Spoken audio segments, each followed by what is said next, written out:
everyone. Welcome to Let's Talk, our podcast series produced and delivered to you by Hazel and Betty Ford. I'm your host, William C. Moyers. Thanks for joining us today for a conversation with Dedee Pfeiffer. Many of you know Dedee Pfeiffer as Denise Brisbane in the ABC drama Big Sky. But in all candor, I never really was much of a television watcher when I got to know Dedee. I got to know Dedee. Welcome, Dedee.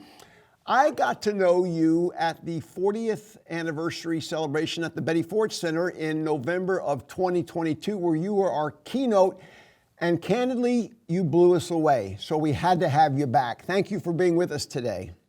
Thank you. And I can thank you for that amazing opportunity. It's just was life-changing for me. I'm still buzzing after having done that. Dedee, you have been very open about your journey from addiction to recovery and having actually overcome mental health challenges as well, and to be the successful actress that you are today. Tell us just a little bit about your journey. I'm 59 years old. I just turned 59. And I'm a child and alcoholic parent. And I come from a generation where, you know, it's the old, I would drink too if ... So I was considered a very high functioning alcoholic, which were kind of scary. Us high functioning ones are hard to nail down. But at any rate, four plus years ago, I hit what I would say was my bottom, which looks different for everybody. And I was at this point a single mother going to college, took time off of having been a 30 plus year actress, and did the scariest thing I could ever have done, which is go into 30-day intensive inpatient and have to deal with my trauma and my addiction all at once. Took a year off of college to do nothing but just work on my sober legs. And then went back and finished my last year at UCLA as a social worker, master of social work. And since then, I discovered one of the most important things, and I realized why I'm here in this body, is to recover out loud. That's why when you offered that for me to speak, I was like, oh, I could speak out loud to hundreds of people and tell them they're not alone. That's my journey. Dedee, speaking out loud was heard loud and clear that night in the auditorium when you shared a letter from your father. And what struck me about it was that you were impacted by addiction long before you yourself were an addicted person. Talk a little bit about your dad. Well, what happened was when I was asked dutifully to speak, I didn't even really know what a keynote speaker was. I asked my son, he goes, Mom, you're going to set the tempo. And I was like, oh, I better really write. I was just going to improv it. So instead I sat down and I looked at my computer, and of course I had no idea what the heck I was going to say.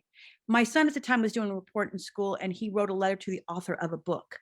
And I thought, that's what I'm going to do. I'm going to write a letter to my father, the best alcoholic I knew. I learned from the best, but he went to the light with his disease. And I have an opportunity to not do that, change that in this generation. So I started writing a letter to my father as my keynote speaker speech. And all of these things came out. And one of them was, I bet you didn't know, Dad, that he even had an addiction. Bet you didn't know that Dede would be up here in front of hundreds of people, keynote speaking on addiction. I bet you didn't know that Mom's illness, which was she had a nervous breakdown, she ended up having shock treatments. No wonder he didn't speak. He didn't go for help if there was help then, right?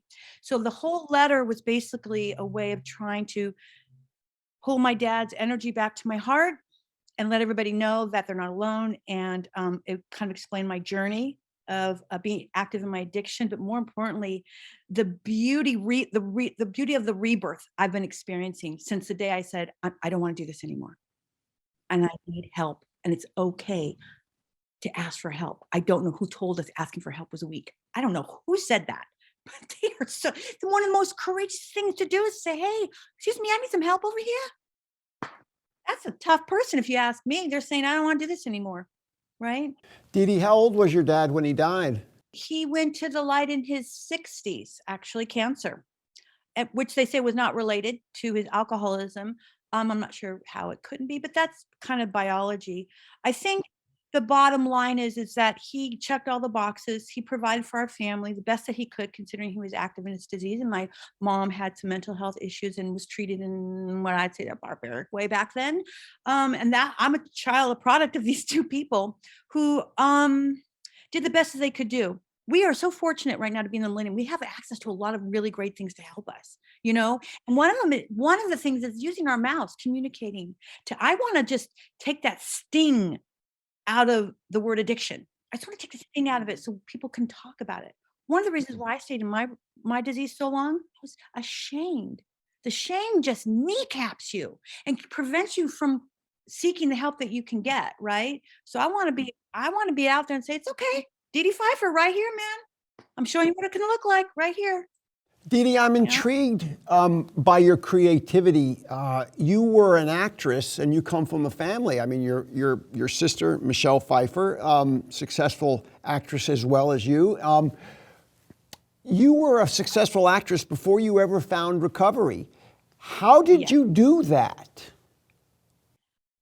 Wow. Like I said, I was high functioning, but let me tell you, there wasn't a day that I was working on or interviewing or walking the pavement in Hollywood before we had cell phones, I might add. And I wasn't thinking about the drink at the end of the day. It was always like, it was my reward for getting through a really tough time. Very painfully shy. How I became an actor is a mystery to me.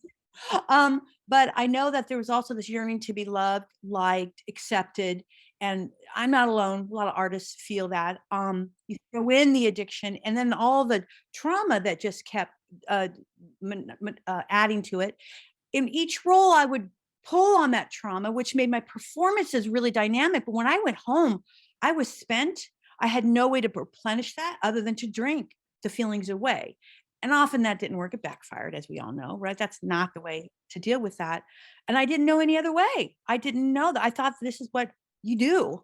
And when I saw people in AA and recovery, I thought, I'll be honest, I thought they were like kind of culty. They scared me. They were a little freaky. I judged them. I had a lot of judgment. And I hold it in my heart right now to say I'm sorry about that. I just misunderstood. And more importantly, my addict was scared of you guys. I was scared because you guys had the courage to do it and I didn't. So my addict was going, oh, they're crazy. They're drinking the lemonade. You know, it's just all that toxic talk to keep my addict in the driver's seat, you know? And I now look back and realize that was going on. Totally fear-based. But you did it. You did hit your bottom. You did turn it around.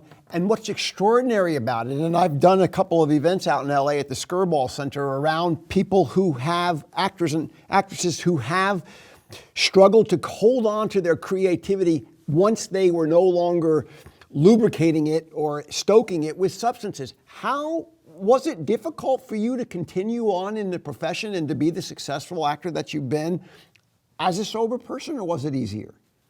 You know, it's interesting because that is a huge fear for anybody creative.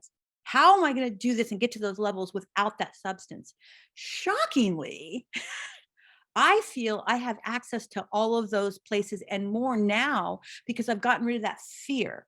And I've also gotten rid of that, please, I still want you to like me. I still want you to love me.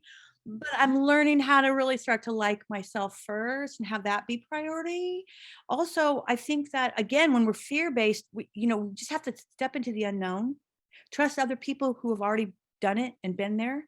And when they're like, it's okay over here. It's okay. The waters are okay over here. I went into Big Sky first acting gig sober, scared shitless, in quarantine up in Canada. And I was carrying in also my 10 years of college weight. But so Denise was a little voluptuous. That's fine. Hadn't been in front of the cameras in 10 years. So I saw myself and was like, oh, wow. Woohoo.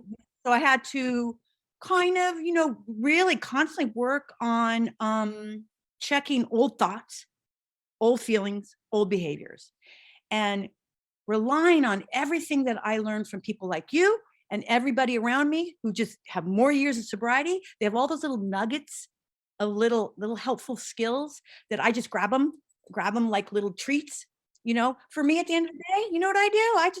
I have chocolate. I'm sorry. Instead of a drink, I have chocolate. And it could be Hershey's. I'm not picky. No Godiva. But peanut M&Ms, everyone knows me on the set. Just give her peanut M&Ms. And when I get too hyper, the camera guys are going, don't give Dede any more sugar. More sugar for her. I go, I wake up like this. They're like, oh, Lord. So is your recovery, does it have a role in your profession? Does it have a role in making you the actor that you are today, or is it separate? Oh, it's absolutely all of it. Because I'm very fortunate that Denise, my character, is sober.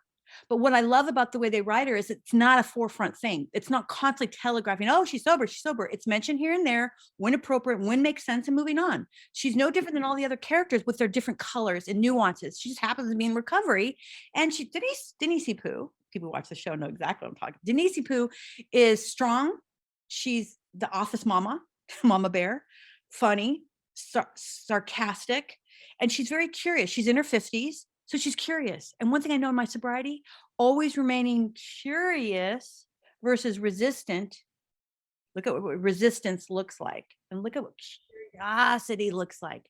I always remember to bring that in with my characters. So all the scenes, Denise is curious. And I do that. I try to do that in my life. I catch when I'm doing this.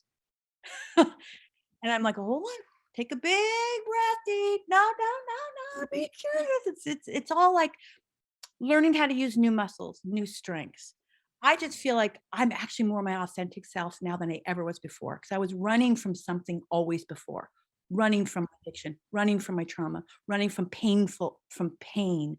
I guess if you're going to go to the light or die, if you go there, I now know I can lean right into that shit, and I'm not going anywhere but right here. And so you've been authentic, and that authenticity, and we're going to come back to the recovery out loud in just a minute, but you are in a world of spotlight, Hollywood. You're successful, you're good at what you do, you're relevant, and you're a recovering woman who shares that openly. What is it like for you to be so open about your recovery, and what response do you get in the role that, in the community that you live in? What's the response you get to being a recovering woman like you are? Shocked. When I got to Big Sky, and I was like, hey, Dedee Pfeiffer, nice to meet you. Hi, I'm in recovery. I'm 3 years sober, because at that point I was 3 years sober. And they're like, did she just blurt that out? Why would she do that? I said, it's one of the many things I am. And shockingly, they thought, oh, how refreshing, right? What I thought was more interesting, people would come up to me, directors, other actors come up to me and quietly said, hey, I love how you're recovering out loud. I have 35 years sober, or I have 6 years sober. And I'm like, hey, why are you whispering? And they're like, oh, I don't know. I said, think about it. I'm like, 35 years?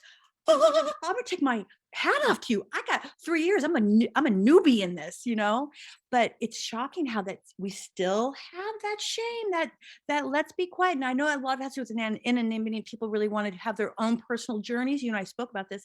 I respect that, but I would like everyone to stop and think, why am I so quiet? And why aren't you proud to say, I have not used my substance for multiple years, when there were moments I almost gave in and I didn't. That should be celebrated. I think it should be, but if you're not there yet, that's okay. I just want to be one of those squeaky wheels to remind you that this is what it looks like. No one judges me. I think they're just very taken back at how I own it. This is what I've done. It's not easy, and I've done it, right? It's kind of like I did a marathon or something, right? Or I won an Oscar. It's like, yeah, that's right. I earned that puppy. But I think that people who are normies, who don't have addictions, aren't really aware, and that's okay, of how hard it is to really do it on some days. Other days it's really easy and amazing, but it's both, just like life. Life is easy and hard, So I was going to ask you about that, because I thought when you leaned into the camera and said, yeah, I've got 35 years, I thought what you were going to do is lean into the camera and say, can you help me? Do you get a lot of requests from people for help because they know you are that beacon of hope? Well, not on this set, because we work fast. We have a big show. There's really not a lot of time for that, but I have had people come up to me and say, my mom's been in recovery for meth for 10 years. And I'm like, oh, honey, that's so beautiful. Tell your mom that I said, yeah, girl, that Dede said, yeah, and they love that. They go home and say, or they call my mom, Dedee Pfeiffer's in recovery, and she said she loves you. She shouted out, keep it going. And that mother's like, huh? Dede just shouted out to me. I'm like, yeah, girl. People just actually want to come tell me those things. Again, I still get a lot of kind of quiet, but I know that other people who are in recovery love talking to me, not for support on how to stay sober, just because we know each other. Like, I never met you, but you got me, I got you, period. It's people who are a survivor of rape or whatever. They got survived cancer. You just know each other. So there's just a silent support there. Yeah. Yeah. Dede, you do live in rarefied air, and it's LA is LA, Hollywood is Hollywood. How do you manage the pressures of expectation, the pressures of success, the pressures of money, and stay grounded in the way that you're grounded? I'll tell you how. I just got back from a 7-day retreat in Colombia. I went away for a 7-day retreat to work on all the love in my heart and the energy from my brain and manifest just a lot of beautiful things. And I came back and I thought, I have to trust in the unknown, quantum field kind of thing. And I have to believe in the love I have in my heart. Dude, I have a lot of love, and that's a lot of energy that I just need to continue to put that out there and believe, like sobriety. Remember I said in my letter, they ask you to have faith, which works best in the dark, in the process, which is something you can't see or touch. Those are two big things to do. And we do it every day in recovery, especially in the beginning. It's really hard, but you do it. And I think it's the same thing with trying to handle these pressures, because otherwise I'm going to slip back into stress, fear. Oh my God, am I ever going to work again? Is that there? Absolutely. Could it make me relapse? Sure. It's always an option if I allow it. Certainly not interested in that shit today. Okay. I'm loving sobriety today. I'm excited about the unknown. I don't know if I'm gonna come back to Big Sky or have to go get another job. It's a little scary, sure, but I'm gonna lean into it a lot. Just like I use the same applications and skills to get sober as I'm gonna do with the industry. But you're right, it's a lot of pressure. There's a lot going on in the industry, and I'm a little odd. I'm an odd chick too. I'm not out there a lot on the red carpets or hanging out with actors. I'm on a mountain with coyotes and big snake. Well, and you do. I mean, I got to say, from the few months that we've been working together, I mean, you do seem remarkably grounded. I mean, I don't know what the alternative would be for you, but you are grounded. And that letter that you read that night at the Betty Ford Center 40th a couple months ago, it really did resonate. I want to, with just a few minutes that we have left, talk to me about recovering out loud. How does that work for you? Why is that important for you, although you've alluded to it already? And what do you see yourself doing as you continue to recover out loud? I would love to follow the journey of men like you. Be careful. Hey, aren't you married? I'm single. But I see people like you who are out there every day, and you guys just break my heart. I love people who want to help people. And I know that you do a circuit where you go out and talk. I would love to do that. I would, because honestly, I do believe, and this is from what I hear across the board, one of the ways we stay sober is to help other people. And they go, well, isn't that kind of like selfish? I'm like, well, how is that selfish? You help other people and it bounces back and it makes you feel good. And if you feel good, you don't really want to drink, right? So if that's a bad thing, then I guess I'm really bad. Because what I say a lot on my Instagram is, listen, do something nice, random acts of kindness. Use that little tag. Hey, Martha, have a beautiful day at CVS, right? And Martha goes, what, child? She just used my name. Spread a little light out there. And then I see their face and it bounces back at me. And I go, that's another reason why I'm sober today. Because I'm able to spread light and energy and love. And to me, if that's not what life's about, then what? It can't be about the money. It can't be about the stuff, the things, the fame. Because I know a lot of people who have all that and they're still pretty sad. There's still some darkness in their heart. And if I have to sit here and not know where my next paycheck is, but I got light in my heart, I'm still ahead of the game. So that is a big, intricate part of my sobriety, but everyone's sobriety looks a little different. Mine is all revolves around love and giving back. That's my new heroin. I never did heroin, but I'm sure I would have had it been like free. I can feel that energy and that muscle. We're going to have to close here. I've just got one more question for you. We do these stories of hope. Not all of our podcasts are stories of hope, but we've done several in this last session, and you are also a story of hope. What we have discovered in doing these podcasts is that we get a lot of people who tune in because they don't have any hope. And they're struggling, or they have a family member who's struggling. They're going through grief. They've lost a loved one, et cetera, et cetera. So I would like you to leave our listeners and our viewers of the Let's Talk podcast, I'd like you to leave us with hope. What do you tell people? What would you tell people who are tuned in, who are looking for some wisdom from you, but are looking for some hope? What is your message for them, Dede? Wow. First thing I would say is, if you have somebody who's active in their disease, first remember that it's a disease. That's not a choice. Okay. We do have to constantly educate people on that. no more than people wake up and say, oh, I don't want to have cancer. That's not how people wake up and say, I want cancer, any more than they wake up and say, I want to have a disease of addiction.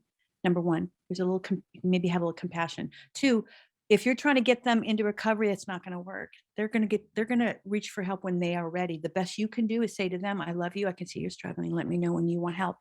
That's about it. And just say, I do love you. I see you're struggling. And when you're ready for help, I'm over here. Then they know, you know what I mean? Because anything else that they're going to push back. Having lost people to addiction, I have lost, sadly, many. I promise you they're still with you. And if you have a religion or spirituality, this might be a really good time to reconnect with that. So you can feel their love and energy around you. And if you are struggling in your recovery, or you're thinking about it, first of all, if you fall off, jump back on. It's okay. No one's going to judge you, especially if you go to AA. And by the way, here's what I want to say. If you go to an AA meeting and you don't like it, because some people are a little snarky, sometimes they do get a little weird, go to a different one. I mean, it's not like all dentists.